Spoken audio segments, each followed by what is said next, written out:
author Jean Oram here with chapter 12 of the Cupcake Cottage, and I've got Fishy here. Hi Fishy. And we're going to read you some more of the Cupcake Cottage today. So let's find out where we left off with Daisy-Mae and Maverick. Daisy-Mae shifted uncomfortably, checking her phone for a miracle "I'll be there after all" text from Maverick. Even though she knew he was still in the city, even though the wedding ceremony would be starting at any moment. He was supposed to be here though. She'd chosen his tie to match her aquamarine dress, all based on his gorgeous eyes. She'd been looking forward to today. Just the two of them, finally, celebrating Valentine's Day at a wedding. But last-minute meeting change, followed by an additional commitment, and he wouldn't make it back to town until the reception. She understood. She really did. But that didn't mean she didn't still feel the sting. It was too easy to feel like she wasn't important enough to have him say no, just once, to a work commitment, so that he could keep one to her. She'd seen the conflict in his eyes when he told her that he'd be late, the hesitation. She hadn't been sure if he was asking permission or worried she'd have a meltdown. He sure hadn't liked her suggestion to move the wedding date back a few months, and the idea had introduced a new tension to the relationship. She tried to explain that she wanted their wedding to be special, not rushed or jammed between commitments and games. She wanted them to be present, relaxed, and truly enjoy the day.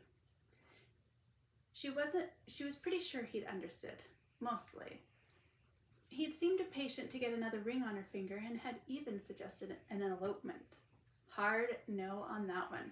Her friends April and Brant had eloped and then ended up having a big party later, basically a wedding. So what was the point of eloping? Her phone showed no new messages, not even a "thinking of you" text. That meant Maverick was already filming his interview with the sports station, or that he'd fallen asleep somewhere after finishing filming the pre-dawn commercial. Boy, I'm having trouble with my mouth today. Sorry about that. Stumbling over the words. All right. At least he had a car service bringing him out to Sweetheart Creek, so she didn't have to worry about him falling asleep behind the wheel. She'd helped him get to this level, but she hadn't realized that what it would feel like once they were there. Insanely busy. Everyone wanted his time. The pressure, oh my gosh, I got dog slobber on me, sorry. Oh, you poor people, you're like, Jean, just read the story, quit getting distracted. Apparently it's just one of those days where my mind is everywhere. I am so sorry. Let me dive in again and do better. She'd helped him get to this level, but she hadn't realized what it would feel like once they were here. Insanely busy, everyone wanting his time, the pressure to make hay while the sun still shone on his corner of the ice. Did he forget? Her mother asked from her spot in the pew beside her. No. It's Valentine's Day, your first one together.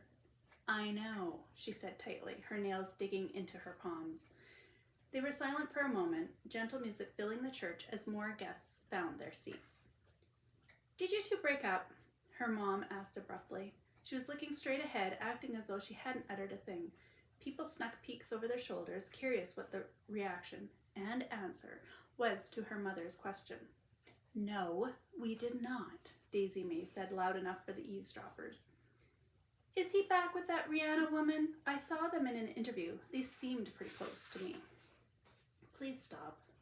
Once a cheater, always a cheater. He's not a cheater, she said, her patience snapping, her voice too loud. People turned to look even as the groomsmen took their places at the front of the church. A lineup of dark-haired men with blue eyes, all in their new cowboy boots, the Wilder brothers, watched her with concern. At one point, she thought the men would become her brothers, her family, and right now they no doubt feared she was causing a scene. Daisy-Mae looked away, embarrassed. She bit her tongue to help her focus on something other than the swell of unexplained emotion building inside her. It was bad enough that Maverick, after inviting her to be his date at Miles' wedding, had canceled on her. Now she was here like an old maid on Valentine's Day, sitting beside her mom, who was back to her tired games of wishing her love life ill will. Daisy-Mae slid down the pew, putting space between herself and her mother. Control the things you can, right? She kept her eyes up front, ignoring the looks her mother was surely shooting her way. The music changed, and a flower girl walked down the aisle, tossing rose petals over her own head and squealing with delight. Then the bridesmaids, Jackie, April, Laura, and Carly, Karen's soon-to-be sisters-in-law.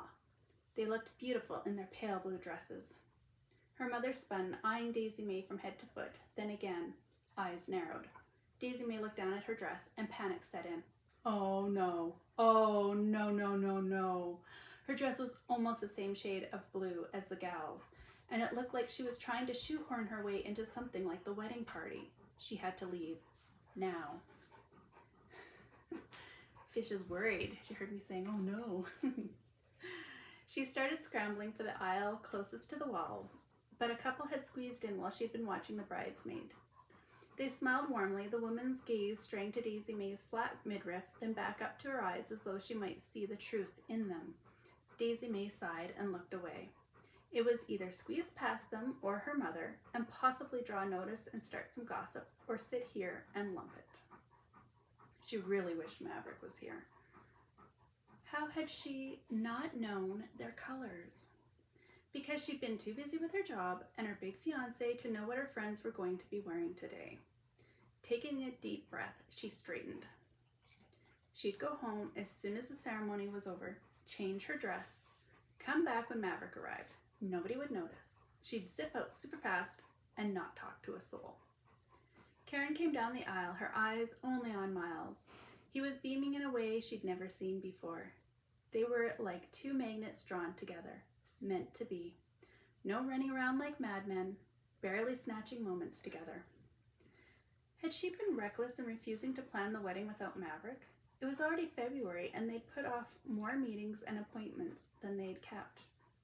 She sighed. Things with Maverick, when she was feeling extra tired and neglected, reminded her of a dreaded, familiar holding pattern. She knew Maverick loved her, truly loved her, but it was still easy to feel as though she and her relationship weren't a priority. Their relationship. Especially since he didn't need her to fix his image any longer and was out there rebuilding his life on his own. So much time alone.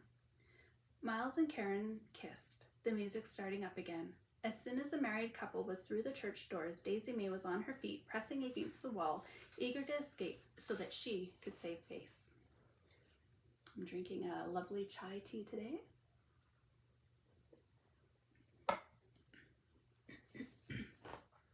New scene. You're never around. I know, I'm sorry, but it's not forever. Daisy-Mae looked upset. She'd been acting like this since the moment she'd appeared at the reception in her red dress. Why had she bought him this greenish-blue tie to match her if she was wearing red? He'd had to phone her when he arrived because nobody had seen her. What on earth was going on with his gregarious girlfriend? What do you want me to do, Daisy-Mae? Maverick lowered his voice. Say no to the deals? She didn't reply as she took a long swallow of champagne. Daisy-Mae had wanted his success and had helped him even when he hadn't wanted it for himself. She was someone who didn't mind bending her schedule and making the effort. She found a way to be there with him.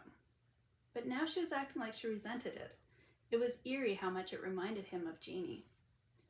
He understood Daisy-Mae's point of view, though. Things had suddenly exploded on them, and the past several weeks had been overwhelming and tiring, a drain on them both. But they were a team, a darn good one. Still, her mood today felt a little bit left field, and it concerned him that maybe he'd misread the situation. Maybe he'd been correct when he'd assumed he couldn't do the all-out big-time hockey life and keep a woman happy. They both needed so much time and devotion. I thought you wanted me to say yes to these deals. Excuse me. Maverick. She looked at him as though he was being a ridiculous, obtuse man. And maybe he was, but this was his Daisy-Mae. She understood. So why was she unhappy? She knew this busy phase wouldn't last forever and that he loved her. Realizing they were drawing attention, he took her hand. Let's step outside. She clutched her champagne to her chest as he led her away from the groups of people milling about in the old Sweetheart Creek community barn. Out the doors and around the side where guests wouldn't be parking in the grass or smoking and interrupting them. Seriously, Daisy, he said, what would you like me to do? I only have a bit more of this and a few more years of hockey. I can't take a few more years of me? Hockey stuff, the extras, you're never around. This is setting us up for the rest of our lives. Her lower lip trembled. I can't take any more. Specifically, what is it that you can't take any more of? He crossed his arms despite his efforts to stay calm, stay open, stay patient. Tonight was the one night he had to hang out all week, and next week too. He'd been looking forward to dancing with her, laughing, holding her hand, just her and their friends, all night, making memories, picking up ideas for their own wedding, letting their hair down and just being. This is like Miles all over again. Everything else comes first. I feel like I'm being held onto until you know that you no longer need me. He let out a harsh sound of disbelief. Miles, you think I'm like Miles, the guy who, after a decade, still wouldn't commit to you. He felt the rage building. I'm nothing like him. Do you know he didn't even know if you were the one?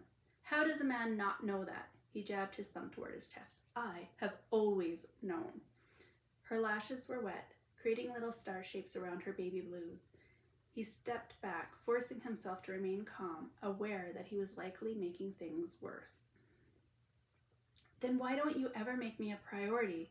Now that your old life is back, you never have time for me or our commitments. You weren't even here for the ceremony, and I'm your date. You said it was okay. What am I supposed to say? No? Be unsupportive of what you're trying to do with your career just because I want my fiance at my side on our first Valentine's Day? That I'm too scared to show up at my ex's wedding alone? Yes, you're supposed to be honest with me. I am so out of the loop that I showed up in a dress the same color as the bridesmaids, my friends, women who were supposed to be my sisters. Supposed to be her sisters. This was about Miles. She was losing Miles today. He thought she was over him, that their love was enough. Maverick inhaled slowly, willing his voice to come out calm and neutral. Do you still love me? She looked so insulted he apologized. Okay, then what? This. She waved to the barn. Music had started up. Good old two-stepping music. Family. I dreamed about this day and it's just... Her expression was so forlorn, and he didn't know how to fix it. He wasn't from a big family like she craved. He had no siblings, and he didn't even know where his dad lived anymore. It feels like our wedding isn't... She let out a jagged sigh, then sniffed. He'd assumed she felt the certainty and depth of their love like he did. He'd believed she'd be okay here alone today among family and friends and part of her community. She was a woman who took on protesters. She didn't crumble. What was this all truly about? It's Valentine's Day, Mav. He sighed and pulled her into his arms, sighing in relief. Valentine's Day. He'd totally forgotten about the date, and she must have sensed it. He kissed the top of her head. I got you flowers. Didn't they get delivered? No, but it's not about flowers, she grumbled. She didn't soften into his arms like usual, and he stepped back, looking at her. He sensed that they needed to set their sights straight again. They were a team, and they had a common goal to focus on. This is my life right now, and it's not forever. I don't want to sound harsh, but this is what you signed on for. You signed up to help me get to this place, and now I'm here. We're in the show we set our sights on. He wanted to ask her if she was still with him, if she was still in, but he was afraid of what her answer might be. I guess I forgot that this was all just some show. She turned and strode away, her dress snapping at her calves. Maverick watched her go, confused, as his image of what tonight was supposed to be like faded with the setting sun. Aww, sad spots, hey guys? All right, let's see if these two can patch things up. What's wrong? Miles asked. He was in his tuxedo, bow bow tie still in place, which was unlike him. He gestured with his chin, pointing toward the barn where music was blasting as the reception gained its party momentum. Nothing. Daisy-Mae straightened, willing her damp eyes to act like the Sahara and dry up. Honestly, she was scared. Excuse me. She told Maverick she couldn't take more of him never being around. Except she wasn't sure he'd actually heard her. They'd gotten engaged and she'd barely seen him since. She didn't know what the solution was, but she'd hoped they could at least talk without her crying or him getting impatient and defensive or assuming that this was all about something else. Daisy-Mae was debating going home again. But if she did, it might mean they were breaking up, and she didn't want that. She wanted things to go back to the two of them having fun together again. Everything had gotten so heavy and full of business. It was exhausting, and it brought out her worst insecurities. She hated feeling needy, and their current situation seemed to bring that out in her. What if one of them was too flawed to make this work in the long term and in the real world? The world where everyone knew how amazing Maverick really was. A few weeks ago, everything was marvelous and magical and wonderful, and now she felt like an eager schoolgirl with a crush, always at the ready for whenever Maverick had time for her. And because she'd just said yes to an engagement so early in the relationship, it was as though he didn't have to try very hard any longer. He could set her aside and she'd be there, happy and willing to please. She knew it wasn't fair to feel this way, but she didn't know how she could make herself feel any different. "You two are great together," Miles said, giving her a grin and a gentle nudge to pull her from her thoughts. He leaned against the barn beside her. "When we were teenagers, I thought he was going to fight me for you. Like all the time," he laughed. Daisy-Mae rolled her eyes. Any teenage girl with self-esteem as low as hers who was proficient in flirting and wore tight clothes got a lot of attention. He always got a kick out of your pageant strategies, especially when they worked. Miles had spent years humoring her with appropriately timed grunts and nods. She never realized Maverick had actually been listening. He admired how you researched the judges ahead of time and asked around. You figured out the hot buttons and then avoided them. You were always muttering speeches under your breath. He thought it was adorable. "I was just preparing," she said, feeling slightly defensive. "He predicted you'd go somewhere big and great." "Yeah, well, that didn't happen, did it?" Maverick gave her a strange look. "Aren't you in charge of some important stuff with the dragons?" "Yeah, but that's easy." It didn't feel real. Although the criticism Miranda got for Daisy-Mae's work and lengthy expense list did. They were silent for a long moment.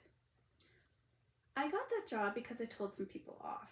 I told them how to treat the players, and especially Maverick. And then I told them to give me a job. I haven't even been to college." What had they all been thinking? Miles laughed. "I heard about that. When will I learn to shut up?" She ended up in this masquerade with Maverick because of her big mouth. She should have waited, pressed slowly into something that would have a chance to grow strong and lasting. Please don't ever learn that. But it's needed. Remember that time the protesters disrupted the pageant and you marched out there and told them their ideas were antiquated? There we go. Got it. 3rd try's a charm, guys. She groaned. That was awful. They'd shouted and blocked access to the event, and she'd taken them on without a thought. It could have gotten really nasty. How was it awful? You saved the pageant from being shut down. You informed them of all the ways those contests weren't anti-feminist. Miles spoke softly, tugging her hand away from her face. For example, the bathing suit portion had been removed. The contests led to an increase in volunteerism. Fundraising was part of the effort, and scholarships were given to the winners. True, but if she started believing she was a crusader who opened her mouth and good things happened, then what? With all the good, she'd also missed a lot of opportunities too. She'd won thousands in scholarships, but none of it had gone toward post-secondary tuition. She'd been stuck then and was stuck now, stuck forever. What? Miles asked. She shook her head. Nothing. Tell me. Miles, we're still friends, aren't we? Of course we're friends. He waited a beat as though ensuring the validity of her words. So, what's bugging you? Why didn't I ever go to college? I won all of those scholarships. There were always bigger needs, he said diplomatically. That was true. He'd heard her complain many times about the pageant costs, from wardrobe and travel to things out of her control, such as car repairs and leaky roofs. The money was always gone before she could go anywhere or do anything with her life. Why had she even bothered with pageants? You know what, Miles said, leaning back, studying her. She glanced toward the barn. You should go in and enjoy your party. I think college would have ruined you. Daisy-Mae blinked. What? All those businesses you started. I know it was hard, but you always stood by your customers even when it meant you had to pay out of pocket because of someone else's screw-up. And you've always used your voice to make things better for those around you. I'm pretty sure business college would have molded you into someone you wouldn't like. She weighed off the absurdity of his claims. Of course she stepped up and did the right thing. That's what you did for your community, your customers. Someone always needs something, she said finally. It was the right thing to do, but it had made getting ahead hard to do. I love that about you. You step in when others don't, or won't. It's what I like about Maverick too. You're both great friends. Thanks. Miles hadn't always been one for giving her pep talks, but he was kind of rocking this one.